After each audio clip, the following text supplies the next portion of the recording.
Okutongoza omwoleso ogw'amayumba okuzimba n'ebizimbisibwa oguliyo ng'ennaku z'omwezi 14, 15 omwezi ogw'ekkumi oba ogwa October omwaka guno gwennyini 2023 gwawedde dda okutongozebwa wano ku Vision Group era nga programu yaffe eno eya Akeezimbira ezze ekube ttooki mu abo abamu be twakuleetedde ba experts oba abakugu abagenda obbaayo omwoleso guno okuyingira kusasula mutwalo gumu wali mu kisaawe ekkololo tugende tufuna amagezi ag'enjawulo ge tubadde tunoonya mu bakugu ab'enjawulo beweebuuzaako ab'amataka ba surveyors teekako n'abo abakubi ba pulaani bonna bagenda kubeerayo. Shakura nakandi mu programu Akeezimbira ntuuse tulabe biki ebyali mu kutongoza omwoleso guno.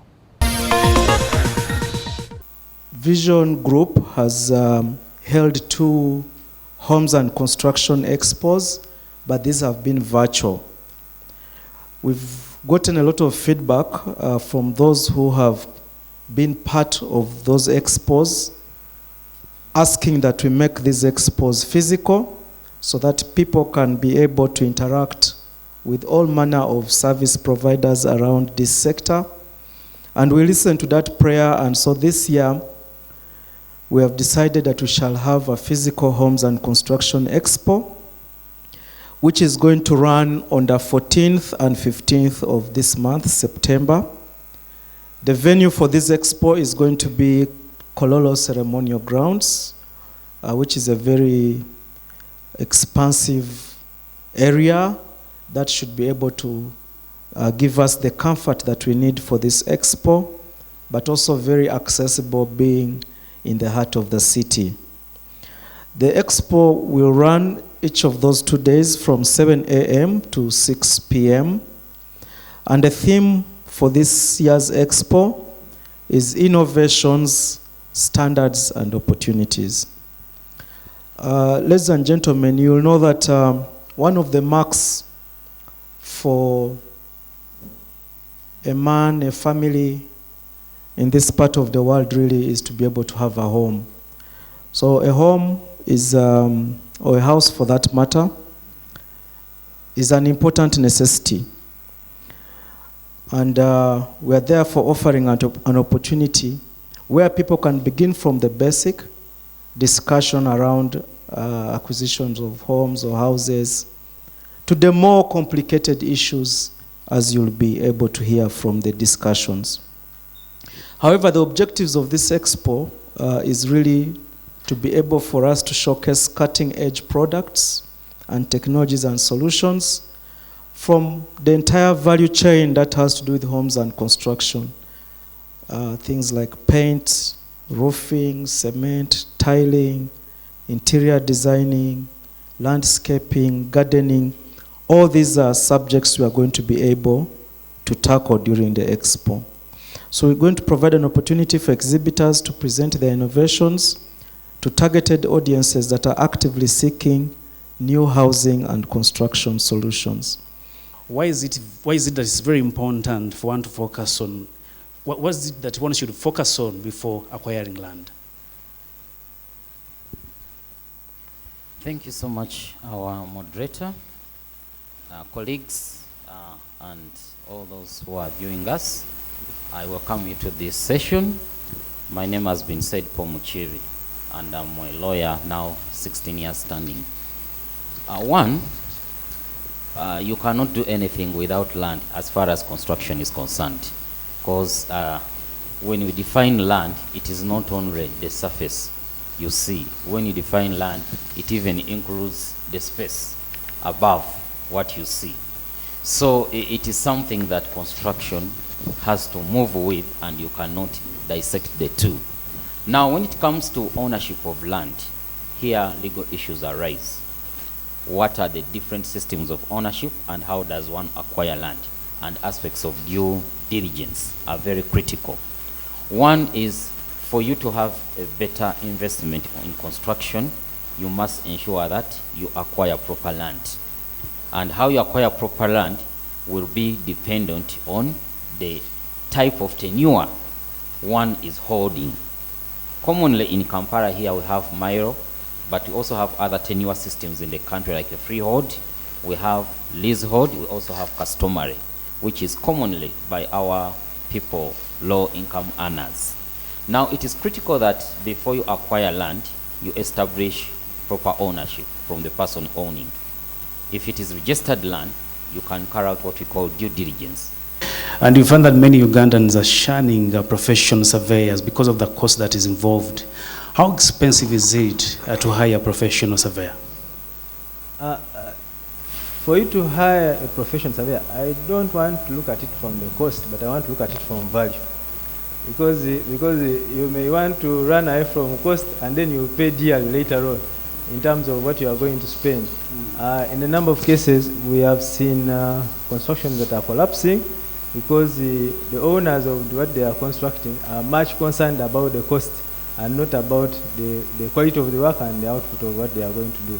So in terms of cost, I want to just say that professionally, we have what you would call a fee schedule, or a scale of fees that we charge, which tends to vary depending on the quantity of work and the volume of work.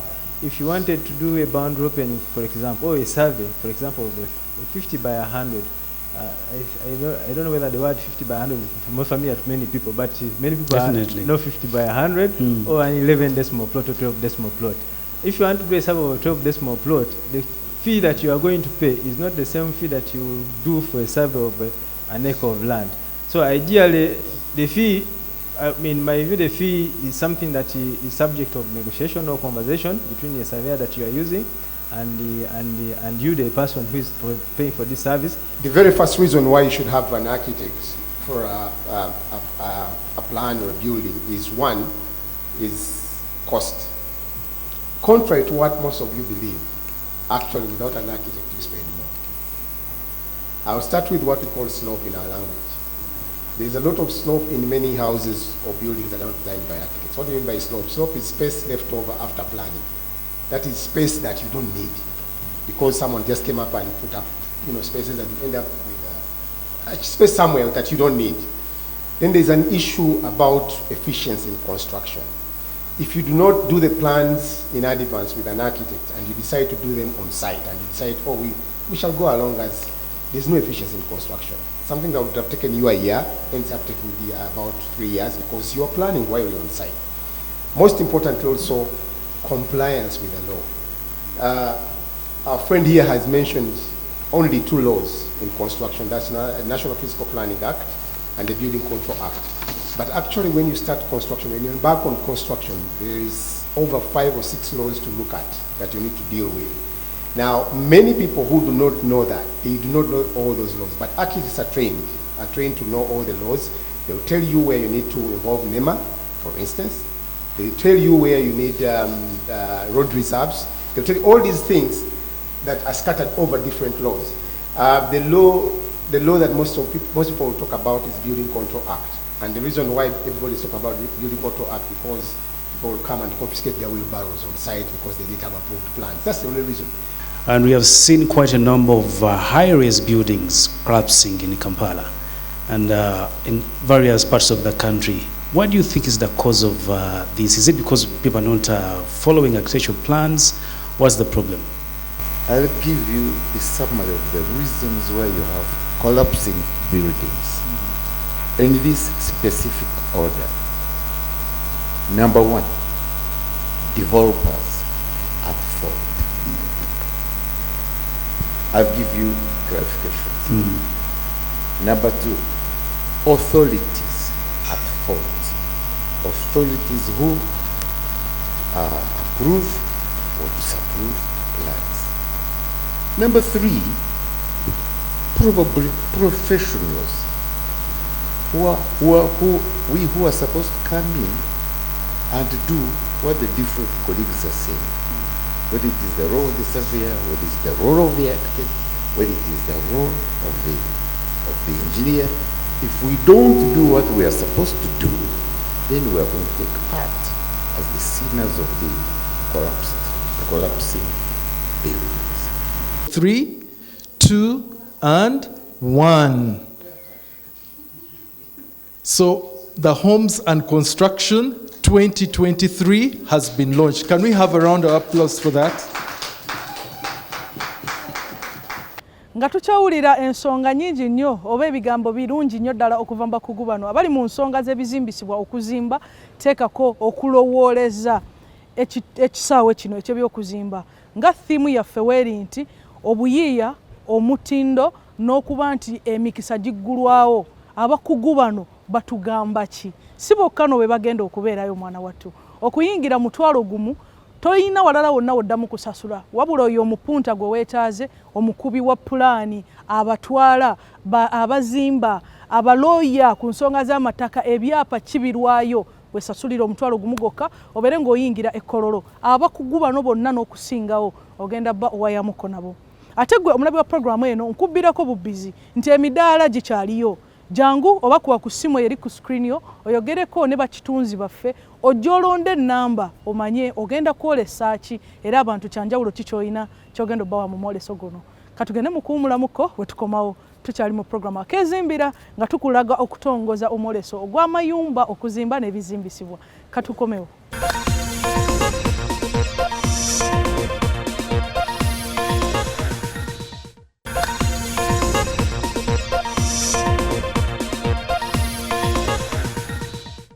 Nkukulisanyo nnyo ddala okuva mbulango wa bakama baffe era ng'okola kyamaanyi nnyo okwekumira ku Bukedde TV1 mu programu eno Akeezimbira ng'olugero olugwayo tekaba kato gwe wenna wooli okulamaka.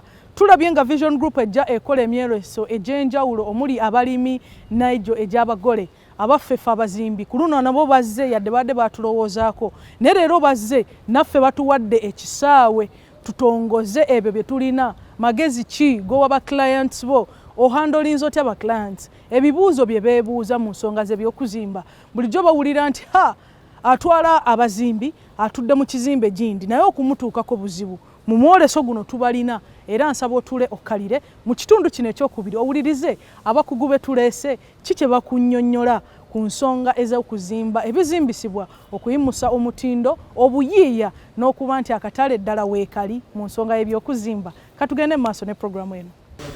Tusanze okulabako mukulu CEO nga bwe tukulabako oli face ya Vision Group tuli ku Homes and Construction Expo so twagala otuweemu ekifaananyi gwe nga tutwala era we tukulaba ne tulaba nti Vision Group yeggwe ebyokuzimba obirowoozezaako otya nga wozze olengera oba oyina eriiso ku birala byonna ebizebeera mu Expo Sebo.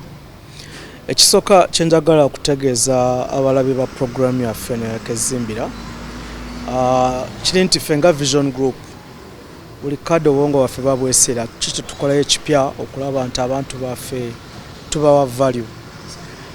Kintu kimu kye tusinza okukola nga tukikola bulungi no kintu ky'emyoleso expos.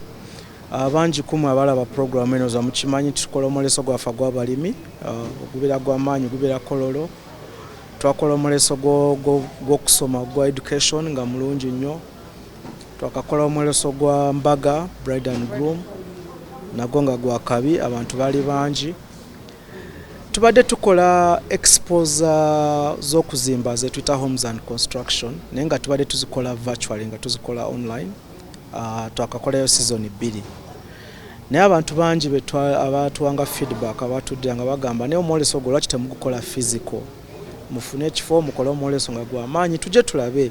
So twawuliriza ensaba eyo ne tugamba guno omwaka omwoleso gwaffe ogw'okuzimba gubeere physical so kye tuliko leero nga tulaunchinga wano omwoleso ogenda beerawo nga 18 ne 15 omwezi ogujja 14 gw'ekkumi October tugenda beera wali Kololo Independence Grounds kifo kinene kigazi era tusuubira nti it is going to be very spacious abantu bajja kubanga basobola okulaga biki bye bakola. Tugenda beera na exhibition nga kye tuyita entire value chain yonna ya homes and construction so tusaba era abalabi baffe aba programu eno bambe mufuna akadde mujje. Tugenda bajjako omutwalo gumu oba oyingira entrance fee naye kye tukoze bw'oyingira Kololo tugenda beera ne workshops era ndoza mulabye session gye tulina wano tufunye ba experts ba surveyor tulina ba architects tulina bagundi civil engineers so tugenda beera ne workshops zino nga abantu bayigiriza nedda kati oba osasudde omutwalo kuyingira mu main show workshops ziri open ziri free bela amagezi gage ojo oyige. We want you to be able to be empowered with knowledge. Abantu bafune amagezi exactly. Akeezimbira tekaba katongera mu kuzimba tugamba twetaaga okuteekateeka ekyo kyogenda okuzimba. Olwaleero tusazeewo tusinkane akulira ba architects mu Uganda. Tusabola muse ku balabi ba program Akeezimbira weyanjule bulungi sebo ebitibwa bitegeera ate tukubuza ebibuuzo ebyo ebikwatagana ku architect. Esebo. Erinnya lyange nze Robert Henry Kigundu nga ekiseera kino nkolanga ssentebe anaatera okuwummula owa Architects Registration Board. Fonno ekigambo architects mu Luganda tukikyusa tugamba omuwunda. Omuntu awunda ye architect.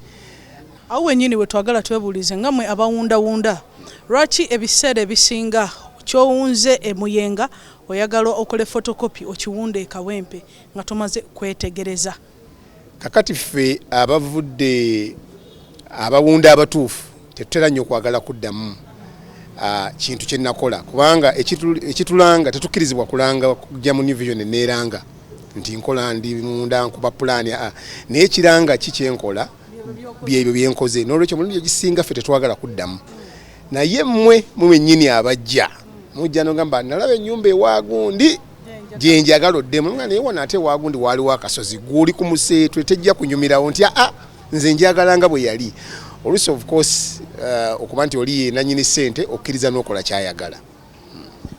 Wetwebuliza nti architect omutuufu oba awunda omutuufu mulaba ntya nze atayinza kubawula.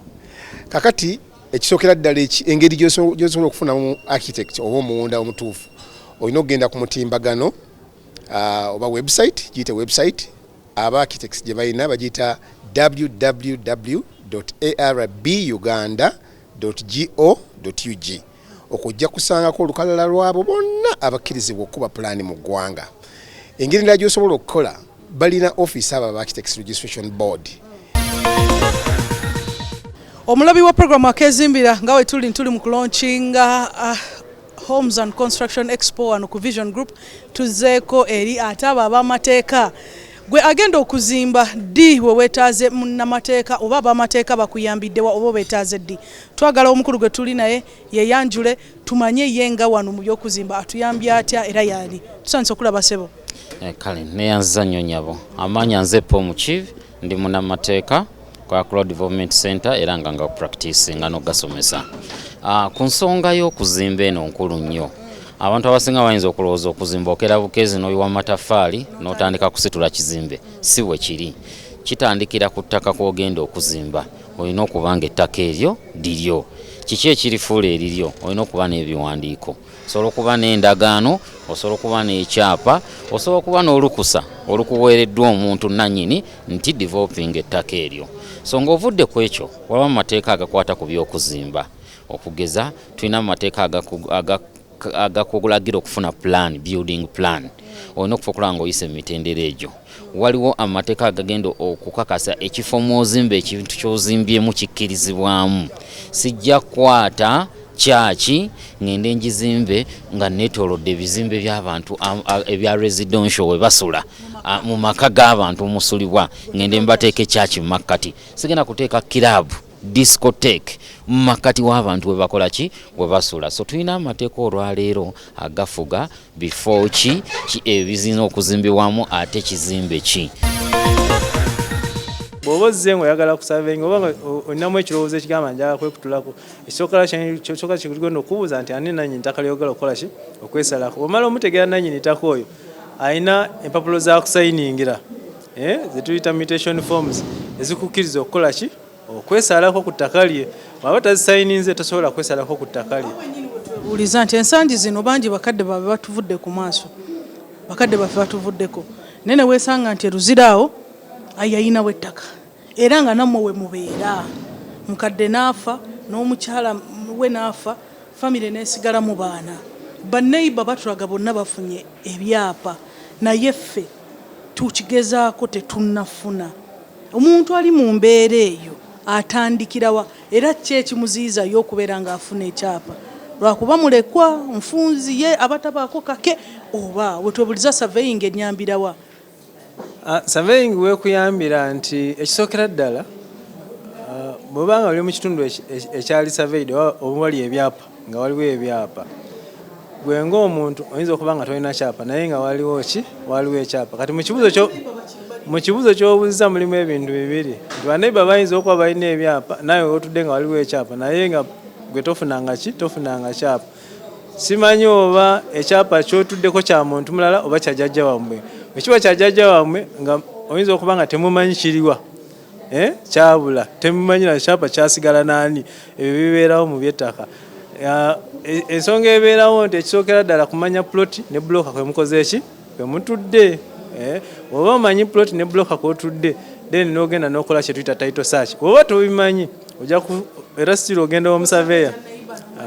Ogenda w'omusaveya n'akuyambako bajja kufuna print ekwataawo wonna wonna wemukoze eki wemutudde wenna kati bafuna print eyo ng'eraga mwenna wemutudde then omusaveya n'akuyambako okumanya kati wano ffe wenyini wetuli wano plot ne block eriki wemala okumanya plot ne block eriki wano wenyini wooli then awo n'ogenda n'ogamba kati tukoleko title search tulabe. Title search eyinza ofuluma ng'eraga nti ekyapa kiri mu manya ga jjajja wammwe yafedda myaka 5 myaka 3 emabega. Okunyumira oba ekinsesa buli kirungi we kibeera nga kimerusa oba nga kirabiddwa obubonero buyoolwa bungi nnyo. So ne mu kuzimba buli obeera mu makaago mu kizimbe mwokolera mu kifo kyo ekyolukale nga hotels nga kiri on point ng'omuzungu wakiyita oyolera ddala obuyinja n'ebitibwa biba bingi. Naye byonna bino tubituuseeko tutya okozesezza abakugu okuva ku ntandikwa. Abantu bano bawulidde bulungi nti nga tonnaba nakuba pulaani oba kulowooza kuzimba mu kifo ekyo ddala ky'ogenda okuzimbawo kijaawo. Singa ebyo byonna obeera otegekeddwa nga bino byonna tulina bisanga mu mwoleso guno ogwa Homes and Construction Expo gwa mayumba okuzimba n'ebizimbisibwa gugenda bayonga ennaku z'omwezi 14 15 omwezi ogwa Oktoba 2023. Muganda wange maama taata gye muli mwenna mujje tugende mwoleso.